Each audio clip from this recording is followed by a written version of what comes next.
Question 1, if y equals x sine x, then dy dx equals. So basically here, we're just doing a basic derivative.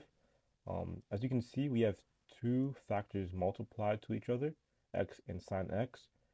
So we're going to be using the product rule. So first we're going to take the derivative of x, which is 1, multiply that by sine x, and then add that to x times the derivative of sine x, which is cosine x. Now we just basically have sine x plus x cosine x, and you can see that's b. Question 2, let f be the function given by f of x equals 300x minus x cubed, on which of the following intervals is the function f increasing? Now, if a function is increasing, we have to be aware that it means that the first derivative, so f prime of x, is going to be positive. So first what we're going to do is find f prime, or the first derivative. So the first derivative is going to be 300x minus 3x squared. Now we have to find our critical points to find which intervals we're going to be looking for. So let's do some factoring. Because it said equal to 0 to find our critical points, then we're going to factor. So it'll be 100 minus x squared. You factor it again,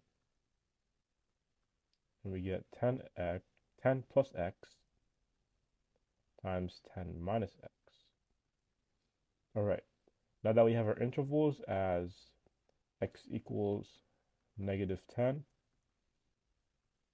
and 10, we can use a little number line here to help us find out which intervals are increasing or decreasing.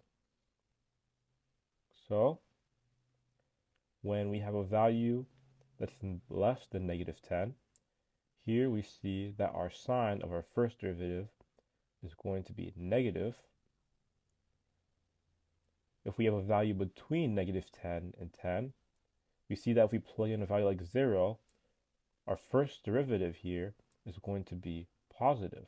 So our answer is going to be B. But let's check again for values that are greater than 10. If we plug in a value that's greater than 10, like 11, we see that our first derivative here is going to be negative again. So our answer is B.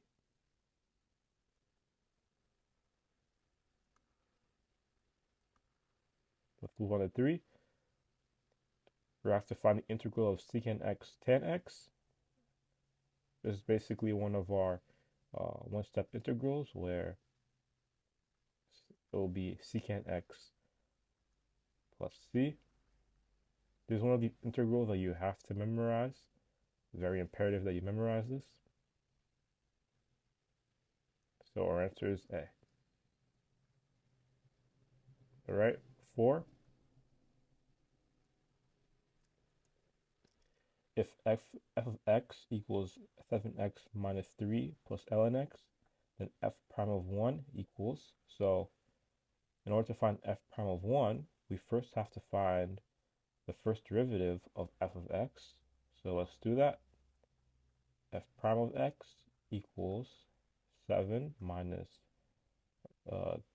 0 plus the derivative of ln x, which is 1 over x. Now we can plug in 1 to find f prime of 1. So it'll be 7 plus 1 over, we plug in the 1 here. So it's basically going to be equal to 8, and E is going to be our answer. All right, question 5. The graph of the function f is shown above. Which of the following statements is false? Let's look through A.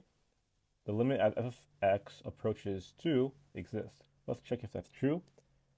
As we're approaching 2 from both sides, we see that we're approaching the y value 2, which means that this limit exists. So this is not correct. Let's look at B. The limit as f of x approaches 3 exists. Let's check. As we're approaching 3 from both sides, we're approaching our y value of 5. So this limit would exist. And now our answer, let's check 4.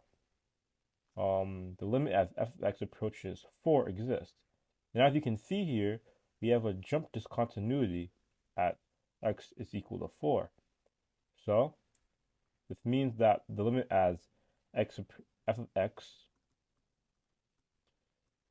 approaches 4 from the negative side is not equal to the limit as f of x approaches 4 from the positive side, and thus it's not a limit that exists. So our answer is C. And let's look at all of our other answer choices to see if they would work as well.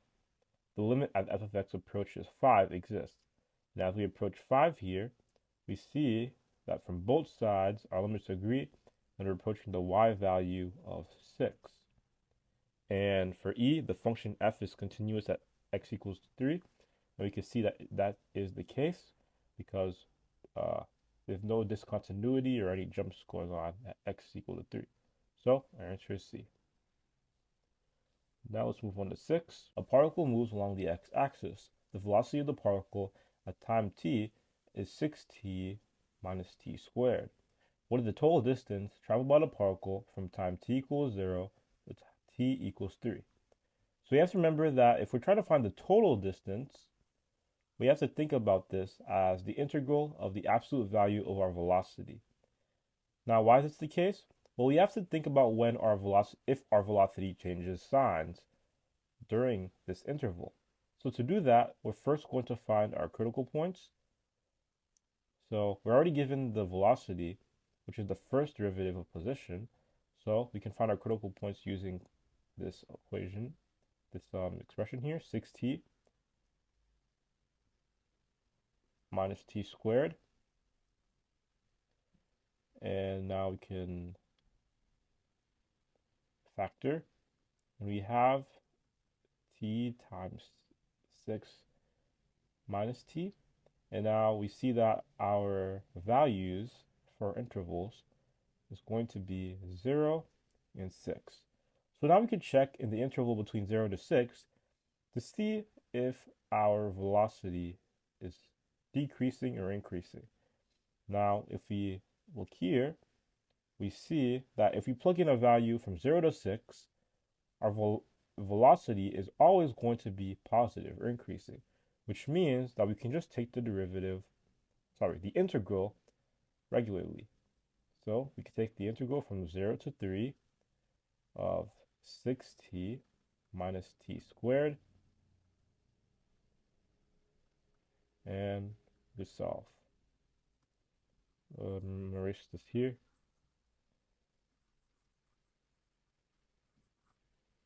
So we have 6t squared over 2, which is just basically 3t squared,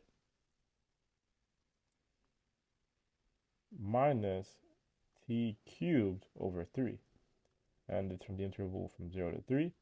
Now we can just plug in our values. So 3 times t squared, which is 3. 3 squared is 9, minus t cubed, which is 27 over 3. Now we just basically have 27 minus 9, which is going to be equal to 18. And we see that this is answer choice D. Let's move on to 7. If y equals x cubed minus cosine x to the 5th power, then y prime equals, so we're just basically finding the derivative of this. And to do that, we can use our chain rule. So first, we're going to take the derivative of the inside, which is 3x squared minus the derivative of cosine x is negative sine x times the derivative of the outside function, which is going to be 5 times whatever is inside, x cubed minus cosine x to the 4th power, because we decrease a degree here. Now we have 3x squared. Because these are two negatives, it's going to be plus sine x times 5x cubed minus cosine x to the fourth power. And if we look at our answers here, our answer is going to be E. All right, we're going to make a part 2 for the next set of questions.